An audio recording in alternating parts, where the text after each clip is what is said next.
दोस्तों, पितृपक्ष भाद्रपद माह की पूर्णिमा से शुरू होते हैं और आश्विन मास की अमावस्या, जिसे सर्पित अमावस्या कहा जाता है, के दिन समाप्त होते हैं। दोस्तों, इस बार पितृपक्ष 17 सितंबर को शुरू होकर 2 अक्टूबर सर्पित्र अमावस्या पर समाप्त होंगे। मान्यता है कि मृत्यु के देवता यमराज श्राद्ध पक्ष में पितरों को मुक्त कर देते हैं ताकि वे स्वजनों के यहाँ जाकर तर्पण ग्रहण कर सके। पितृ भाद्रपद पूर्णिमा पर पितृलोक से धरती पर आ जाते हैं और 16 दिनों तक श्राद्ध तर्पण पिंडदान ग्रहण करके सर्पित्र अमावस्या की रात्रि को वापस पितृलोक में चले जाते हैं। इसलिए यह 16 दिन पूर्ण रूप से पितरों को समर्पित होते हैं। इन 16 दिनों में पितरों की आत्मा की शांति के लिए पिंडदान श्राद्ध तर्पण कर्म किया जाता है। पितरों के लिए श्रद्धा से कुछ समर्पित करना ही श्राद्ध कहलाता है। यह 16 दिन पितरों को प्रसन्न कर पितरों की कृपा प्राप्त करने के लिए बहुत ही खास माने जाते हैं। दोस्तों, जैसा कि आप सभी जानते हैं कि पितृपक्ष के दौरान कोई भी शुभ और मांगलिक कार्य नहीं किए जाते।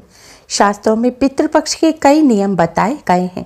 अगर उन नियमों का पालन ना किया जाए तो इससे पितृदोष लगता है, पितृदेव नाराज हो जाते हैं।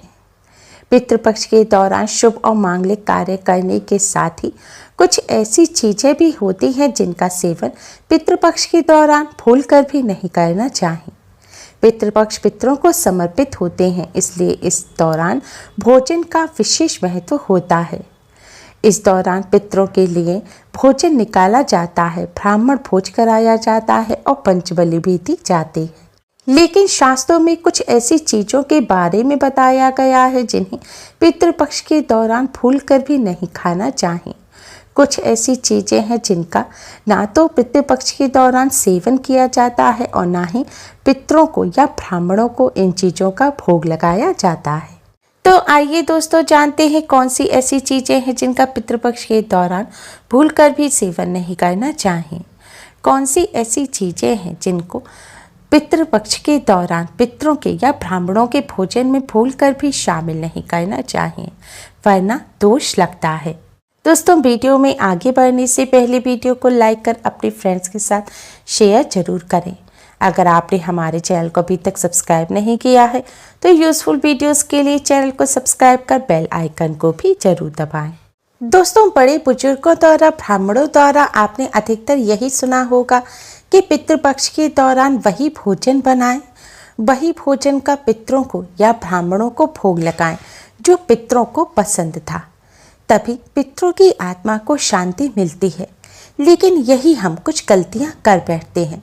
अधिकतर घरों में अधिकतर लोगों के पूर्वजों को प्याज लहसुन पसंद होता है, तो जब वह भोजन बनाते हैं तो उसमें प्याज लहसुन डालते हैं और पूर्वजों की पसंद के हिसाब से भोजन बनाकर ब्राह्मणों को वह भोजन करा देते हैं। या फिर जिनके पितरों को नॉनवेज पसंद होता है तो वह नॉनवेज लेकर किसी जरूरतमंद व्यक्ति को पितरों के नाम से दान कर देते हैं, जिससे उन्हें पितरों का आशीर्वाद प्राप्त हो। अगर दोस्तों आप भी ऐसा करते हैं तो भूलकर भी ऐसी गलती आगे से ना करें। शास्त्रों के अनुसार पितृपक्ष के दौरान प्याज लहसुन मीट अंडे का सेवन भूलकर भी नहीं करना चाहिए और पितरों के भोजन में भी इन चीज़ों का इस्तेमाल भूलकर भी नहीं करना चाहिए। शास्त्रों के अनुसार भगवान विष्णु माँ लक्ष्मी जी को पितृदेव कहा गया है। पितरों का भोजन, श्राद्ध तर्पण, पिंडदान सबसे पहले भगवान विष्णु माँ लक्ष्मी जी ही स्वीकार करते हैं, उसके पश्चात यह पितरों को मिलता है। और भगवान विष्णु माँ लक्ष्मी जी के भोजन में प्याज लहसुन मीट अंडे का इस्तेमाल करना वर्जित बताया गया है। अगर आप पितरों के भोजन में मीट अंडा प्याज लहसुन का इस्तेमाल करते हैं तो भगवान विष्णु माँ लक्ष्मी जी उसे स्वीकार नहीं करेंगे, और जब पितृदेव स्वीकार नहीं करेंगे तो हमारे पितृ भी उस भोजन को स्वीकार नहीं करेंगे। इसलिए इस बात का हमेशा ध्यान रखें। श्राद्ध पक्ष के दौरान पितरों के निमित्त जो भोजन बनाएं या ब्राह्मणों को भोजन कराने के लिए जो भी भोजन बनाएं वह बिना प्याज लहसुन और मीट अंडे का बनाएं। ना ही पितरों के नाम का ऐसा भोजन आप किसी जरूरतमंद व्यक्ति को दान दें। श्राद्ध पक्ष के दौरान पितरों को जो भोजन बनाए वह बिना प्याज लहसुन और मीट अंडे का होना चाहिए। और ध्यान रखें, पितृपक्ष के दौरान आप भी प्याज लहसुन या मीट अंडे का इस्तेमाल भूलकर भी ना करें। शराब का सेवन भी ना करें। पितृपक्ष के दौरान बासी भोजन ना करें। पितृपक्ष के दौरान ना तो बासी भोजन करना चाहिए और ना ही किसी को कराना चाहिए। कोई जरूरतमंद व्यक्ति आपके द्वार पर आए उसे भी आप बासी भोजन ना दें। शास्त्रों में बताया गया है कि पितृपक्ष के दौरान पितृ किसी भी रूप में द्वार पर आ जाते हैं और अगर ऐसे में आप पितृ को बासी भोजन दे देंगे तो इससे आपको पितृदोष लगेगा। इसलिए इस बात का विशेष ध्यान रखें, ना तो बासी भोजन आप स्वयं करें और ना ही किसी को दें। पितृपक्ष के दौरान चने का सेवन भी वर्जित होता है। यहाँ तक कि चने के सत्तू भी नहीं खाए जाते। चने के बेसन का इस्तेमाल कर सकते हैं, बेसन से सब्जी बना सकते हैं, लेकिन काले चने और भुने चने का सेवन पितृपक्ष के दौरान ना करें। पितृपक्ष के दौरान चने के सत्तू के अलावा और भी किसी भी प्रकार के सत्तू का सेवन नहीं करना चाहिए। दोस्तों, पितृपक्ष में पितरों का भोजन बनाते समय भोजन में चावल, दाल या रोटी ना बनाएं। पितरों के लिए सदैव पक्का भोजन जैसे कि पूड़ी, कचौड़ी, पराठे इत्यादि बनाए जाते हैं। पितरों के भोजन में कच्ची चीज़ें, चावल, दाल और रोटी नहीं बनाई जाती। आप स्वयं भोजन में चावल, दाल, रोटी का सेवन कर सकते हैं, लेकिन पितरों का जो भोजन बनाएं, ब्राह्मणों को जो भोजन कराएं उसमें चावल, दाल और रोटी ना बनाएं।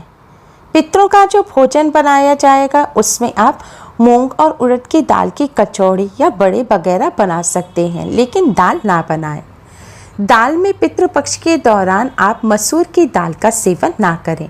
शास्त्रों में इसी वर्जित बताया गया है। मसूर की दाल के अलावा पितृपक्ष के दौरान काले नमक, काले जीरे का सेवन भी नहीं करना चाहिए और ना ही ब्राह्मण भोजन में इन चीज़ों को शामिल करना चाहिए। पितृपक्ष में मूली, लौकी, खीरा और सरसों का साग ना तो खाया जाता है और ना ही खिलाया जाता है। श्राद्ध पक्ष में इन चीज़ों को खाना और खिलाना दोनों ही वर्जित होता है। श्राद्ध पक्ष के दौरान पितरों के भोजन में नींबू नहीं डाला जाता। आप नींबू का स्वयं सेवन कर सकते हैं, लेकिन पितरों के भोजन में, ब्राह्मण भोजन में नींबू ना डालें। पितृपक्ष के दौरान कई तांत्रिक क्रियाएं भी की जाती हैं, इसलिए इस दौरान दूध, दही या फिर सफ़ेद खाद्य पदार्थ जैसे कि सफ़ेद रंग की मिठाई, बर्फी इत्यादि का सेवन नहीं करना चाहिए। पितृपक्ष के दौरान गाय के दूध का सेवन करने से बचना चाहिए, खास तौर पर वो गाय जिसने हाल ही में बच्चे को जन्म दिया हो। ऐसी गाय का दूध का सेवन भूलकर भी ना करें। पितृपक्ष के दौरान खीर अवश्य ही बनाई जाती है और खीर का पितरों को, ब्राह्मण को भोग लगाया जाता है। इसलिए आप पितृपक्ष के दौरान दूध से खीर बनाकर उसका भोग लगाकर प्रसाद के रूप में उसे ग्रहण कर सकते हैं, लेकिन खाली दूध का सेवन ना करें, यानी कि सीधे दूध का सेवन ना करें। पितृपक्ष के दौरान कड़ी बनाना और खाना भी वर्जित होता है, इस बात का विशेष ध्यान रखें। पितृपक्ष के दौरान कुल्थी की दाल का भी सेवन ना करें। दोस्तों, ध्यान रखें, पितृपक्ष के दौरान आप पितरों के लिए जो भी भोजन बनाएं उस भोजन में आप तिल अवश्य ही डालें। पितृपक्ष में जो पितरों का भोजन हो, जो ब्राह्मणों को आप भोजन कराएं या पंचबली लगाएं या किसी जरूरतमंद व्यक्ति को पितरों के नाम से भोजन दें, उस भोजन में थोड़े से काले तिल अवश्य ही डालें। शास्त्रों के अनुसार जिस भोजन में काले तिल होते हैं वह भोजन पितृ ग्रहण करते हैं, लेकिन जिस भोजन में काले तिल नहीं होते उसे भूत पिशाच ग्रहण करते हैं। इसलिए इस बात का विशेष ध्यान रखें, पितरों के भोजन में काले तिल डालकर ही आप पितरों को भोग लगाएं। काले तिल भूत पिशाचों से श्राद्ध की भोजन की रक्षा करते हैं, इसलिए इस बात का विशेष ध्यान रखें। दोस्तों, पितृपक्ष के दौरान कभी किसी दूसरे व्यक्ति का अन्न भी ग्रहण नहीं करना चाहिए, यानी कि किसी दूसरे व्यक्ति का भोजन भी ना करें। किसी दूसरे व्यक्ति के घर जाकर ना तो भोजन करें और ना ही किसी दूसरे व्यक्ति के रुपयों का आप भोजन करें। पितृपक्ष पितरों को समर्पित होते हैं। यह पितरों की कृपा आशीर्वाद प्राप्त करने के लिए बहुत ही खास दिन माने जाते हैं। इन दिनों में आप थोड़े से प्रयास से ही अपने पितरों की कृपा प्राप्त कर सकते हैं। वहीं अगर आप यह छोटी सी भी गलती पितृपक्ष के दौरान कर देंगे तो इससे आपके पितृ आपसे नाराज हो जाएंगे। इसलिए पितृपक्ष के दौरान इन सभी बातों का विशेष ध्यान रखें।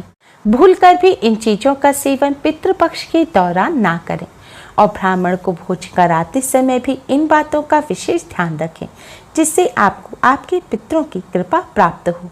उम्मीद है आपको हमारी ये वीडियो पसंद आई होगी। प्लीज़ लाइक कर अपने फ्रेंड्स के साथ शेयर जरूर करें, जिससे वह भी इससे लाभ प्राप्त कर सकें।